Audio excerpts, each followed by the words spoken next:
النادي الاهلي لخبط اسبوع الزملكاويه، خلاه ايه بقى؟ خلاه سبت حد 2 3 4 خميس قضيه. يلا بينا. انا جيت. السلام عليكم ورحمه الله وبركاته، واهلا بكم في حلقه جديده ونهائيه باذن الله تعالى. قبل البدايه والنهايه لا ننسى دوما الدعاء لخطنا فلسطين، اللهم انصر اخواننا المستضعفين في فلسطين وارحم امواتهم وجميع اموات المسلمين. في كل جمعة من كل أسبوع في قضية جديدة، والنادي الأهلي مستمر في القواضي، قاعد يرفع على الزمالك قواضي. ما كفاية يا جدع الشيكات المرفوعة على الزمالك، كفاية الشيكات، يعني يبقى قواضي وشيكات. النادي الأهلي ما دام يرفع قواضي فاحنا بخير والحمد لله. الأهلي في الشباب 2005 يوم الجمعة عمل عقدة برضه للشباب الزملكاوية، 2007 عمل برضه عقدة وفاز. فحتى كرة اليد في ايه بقى؟ في اخر كام ثانية، في اخر دقيقتين، جود باي اند جود لاك، قال لهم ودعوا انتوا بقى يا زمالك، ده مش طريقكم ولا سكتكم دوري ابطال افريقيا، ده طريق انا ونادي الزمالك، او النادي الاهلي بيفوز على نادي الزمالك بقاضية عبد الرحمن فيصل في اخر ثواني في المباراة كرة اليد. ما خلاص يا جماعه اتعودنا بقى على القواضي والحاجات دي، عادي بالنسبه للنادي الاهلي، يعني باذن الله بقى نعوض في السوبر ونجيب قاضيه كمان باذن الله، يعني باذن الله. تنسيت اللايك على فكره، كل يوم بتنساه، مش هفكرك بيه كل يوم، عيب على فكره، عيب على سنك. طيب ما تيجي بقى نتوقع مع بعض تشكيل النادي الاهلي. احب اقول لك قبل ما اقول لك التشكيل، في مفاجآت مصر الكولر، ومصر الكولر بيفكر بشده في ان هو يبدا المباراه بثلاثي في خط الوسط، وهيهاجم مباراه سيراميكا، هيهاجم اكرم توفيق ومين؟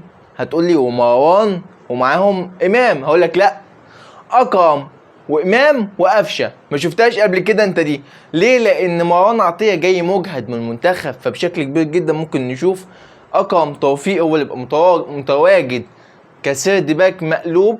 حلو، سيرد باك مقلوب دي انا اول مره اسمع المصطلح ده، اول مره حد يقوله يعني تقريبا. فهو يبقى ايه؟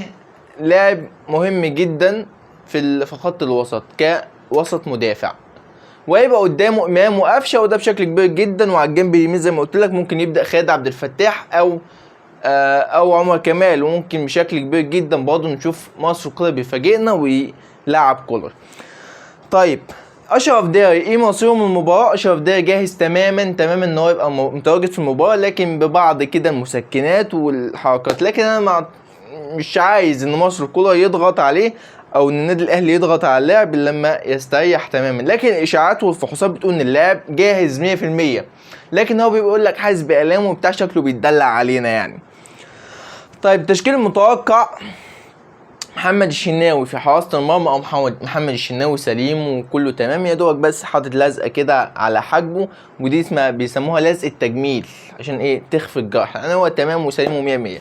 محمد الشناوي في حراسة المرمى. على الجنب اليمين توقعاتي دي تشكيلة توقعات انا، على الجنب اليمين هيبقى موجود خالد عبد الفتاح، على الجنب الشمال يحيى عطية الله، في قلبين الدفاع ياسر ابراهيم ورامي ربيعة، الاكثر خبرة في النادي الاهلي. ياسر ورامي ربيعة، قدامهم اكرم امام قفشه، قدامهم شوية على الجنب اليمين التوتاو، على الجنب الشمال اتمنى ان هو يبدا برضا سليم. رضا سليم لازم ياخد فرصته مع النادي الاهلي. وفي الهجوم وسام ابو علي. دي توقعات المباراه، او مش المباراه ايه، دي توقعات التشكيل او مش توقعات التشكيل، تقدر تقول عليها دي التشكيل اللي اتمنى ان مصر الكوره ان هو يلعب بيها. طيب ندخل في موضوع تاني على السريع كده، وهي كارثة المنشطات. ايه هي بقى كارثة المنشطات يا ابو سعيد؟ كارثة المنشطات معناها ان الاتحاد المصري قالك ايه بقى؟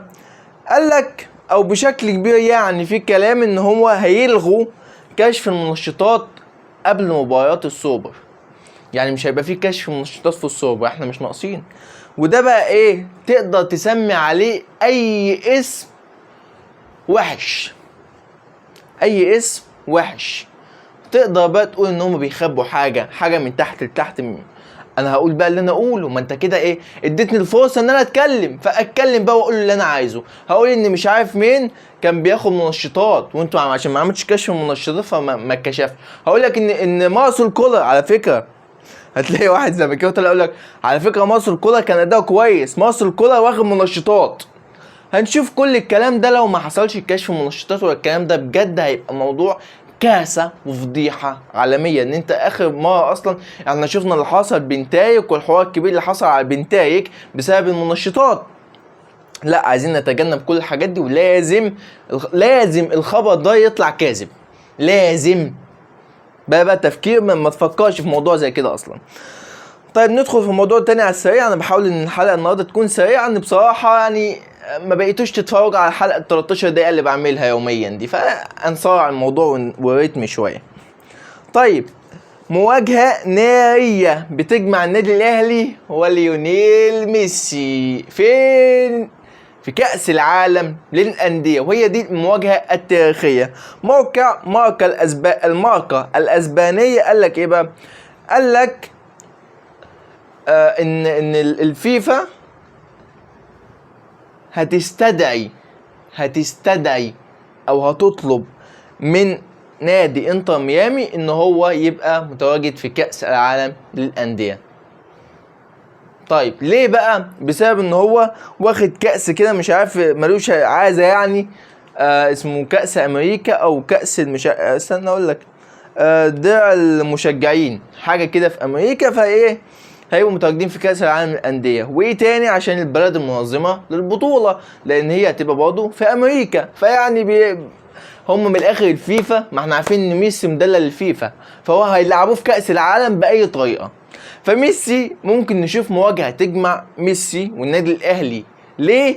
لو الاتنين بقوا في مجموعة واحدة. وتوقع بقى لو الاتنين بقوا في مجموعة واحدة مين يقدر يفوز؟ انتر ميامي عنده نجوم، طبعا 3 نجوم مثلا ولا بتاع، نجوم عالمية. لكن النادي الأهلي كله نجوم الله أكبر، يعني انتر ميامي ما يجيش فينا حاجة. فده متوقع بشكل كبير جدا النادي الأهلي يواجه انتر ميامي أو يبقوا في مجموعة واحدة. طيب ندخل على اخر حاجه معانا النهارده، وهي جوائز السوبر المحلي، او زي ما بيطلقوا عليه سوبر الابطال. جوائز سوبر الابطال، الفائز طبعا بلقب بطل السوبر المصري هياخد 250,000 دولار. يعني كام؟ يعني 5 مليون جنيه. يعني انت بالصلاه على النبي تروح تلعب ماتشين كده يا اهلي فوق، تروح تلعب ماتشين كده ب5 مليون جنيه. يا حلوه مش هنقول حاجه. طيب الوصيف اللي هو المركز التاني هياخد 125,000 دولار، التالت 75,000، والرابع 50,000 دولار. طيب حلقة سريعة اهي عشان ما لكش حجة بقى. حط بقى اللايك بتاعك الجميل، دعم لاخوك محمد بسعيد بسعى جاهدا ليساعدك، وما تنساش تحط اللايك بتاعك، اهم حاجة اللايك بتاعك، تمام؟ واشترك في القناة وفعل زر الجرس عشان يوصل لكم كل جديد. وانتظروني غدا بإذن الله تعالى في حلقة نارية. والسلام عليكم ورحمة الله وبركاته.